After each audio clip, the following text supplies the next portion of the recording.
Read a smile behind my mask. How long will it last? Stimulus going fast. Government won't act. How long will this be going on? Aloha, this is Skye, your Soulful Progressive with FNN Feminist News Network, that feminist news that's right for you. Welcome to Skye, on location in Honolulu, Hawaii, giving you that soulful news you need, yes indeed. And if you haven't told a friend to like and subscribe and get that soulful news that soulful way, well, sweetie, you can let them know today. I know that's right. Now, what is it I want to talk to you about? What is going on? India Walton. I know that's right. And what is going on with India Walton? Well, she cut up, acted up, and showed them what a socialist is really about at the latest Buffalo debate for mayor. Now, the previous mayor, who we do not need time to even mention, was just acting a fool. So what we're going to do is take a look at her outstanding performance in the debate, then discuss. All right, so let's take a look. I know that's right. But India Walton is completely wrong when she says she hasn't campaigned on defunding police. She said that she would cut $7.5 million from the police department budget, which is clearly defunding police, and that would result in 100 less police officers on the streets of this community. Also, the three most dangerous calls that police officers respond to, highly trained police officers, are domestic violence, are mental health calls, and traffic stops. Ms. Walton proposes to not have police engaged in any of those areas, putting citizens at risk to try to do those dangerous jobs. Thank you, Mayor Brown. We don't have instant replay, so I was flexible on your answer to that. This was a personal attack on India Walton. We will just say that you have, Ms. Walton, you have 30 seconds to rebut what the mayor just said, but there is no counter rebuttal. You have 30 seconds. The $7.5 million my opponent is referencing comes from a very good study that was put out by the Partnership for the Public Good, that after a great audit of the police budget suggests that positions can be eliminated through attrition, and the budget can be decreased by decreasing overtime and properly staffing the police department. That is not defunding, that's a responsible use of taxpayer dollars. Part of the development problem in Buffalo, New York is the houses, the dilapidated ones that need to be torn down, the exorbitant cost that they claim that it takes to tear down the house. And then we have homes that were just built on Jefferson and Sycamore just within the last 20 years or so, and are they being torn down? Or something like that. What is going on with the property in Buffalo, New York, where developers get to come in, buy property on the cheap, especially after the pandemic that they want to blame everything on. Developers are going to buy this property on the cheap. It's not going to give the average Buffalo citizen a chance to own a home for them to be able to take care of themselves. Now, owning a home is something else that also does not happen under socialism. So if you're voting for the socialist ticket, you don't get to own a home. They do not like property owners. They do not like free speech. Just so we can clear this up straight off the point. But we need to tear down these dilapidated homes, and it will take care of some of the crime that happens in our city. It will give a better look to our city, and we need to know who these developers are and that they're here for the city. Thank you, Mr. Miles. Ms. Walton, would you like to answer that question? I certainly would. My last job was as founding executive director of an organization where we built permanently affordable housing in the Fruit Belt neighborhood that was higher quality than any affordable housing we've seen in the last decade.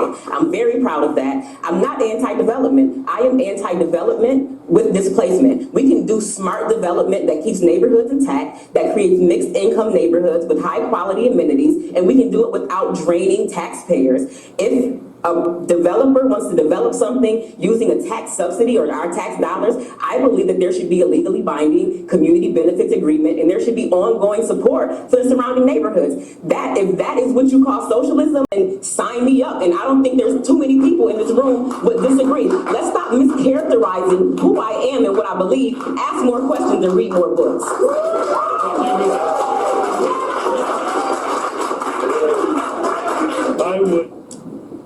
What Ms. Walton just said about the Fruit Belt Land Trust and her several years of managing that organization is just absolutely false. Public records show that the Fruit Belt Land Trust did not build a single house. So I'd like her to explain how she was such a successful executive director of the Fruit Belt Land Trust that built not one single house. So what she just said was completely false. Thank you, Mayor Brown. Ms. Walton, you have 30 seconds. I would love to respond. It's amazing that in your own city you don't know what's going on. We definitely built 2 houses. The addresses are 162 and 166 Rose. We did it in partnership with Habitat for Humanity because we secured an $800,000 grant from Enterprise Community Foundation, and the city refused to let us pursue a bigger project. So we had to settle for 2 houses, and we had to partner with Habitat for Humanity on the demand of the city of Buffalo, which you forced us to pay market rate for city-owned land to build affordable housing that serves the public good. So let's talk about that. Thank you, Ms. Walton.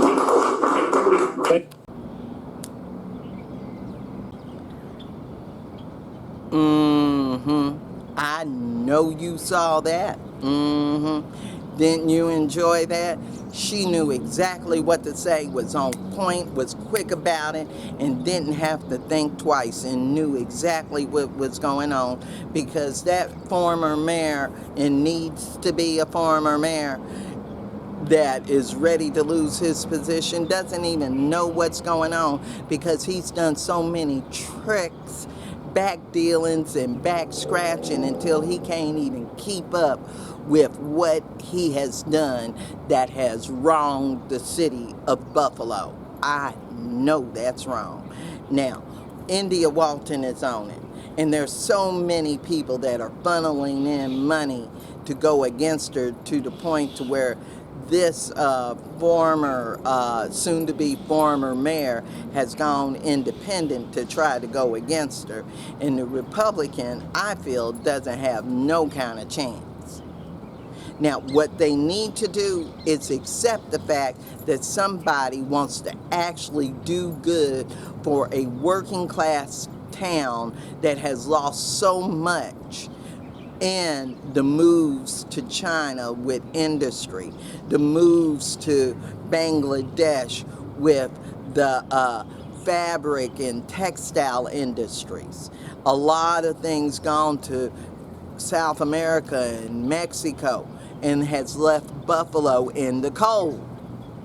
There needs to be a resurgence, a vibrancy brought back to that town, like so many other American towns.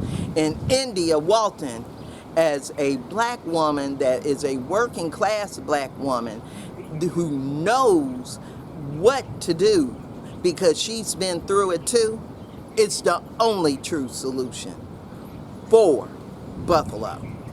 And I think their residents already know. And if you agree with me, leave those comments below and let me know at FeministNewsN@gmail.com.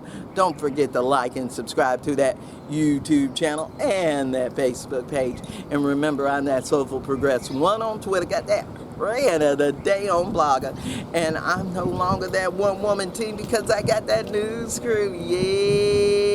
Yeah. Thanks for joining. I know that's right. And remember, if you care to donate, I got that Venmo at Skye Soulful Progressive and that Zelly too. So just hit me up and I'll tell you what to do. So remember, in this era, hey, you're going to have to participate so we can give government back to the people, like India Walton wants to do all over this place. Thanks for watching. Stop the duopoly. Peace. See the smile behind my mask. How long will it last?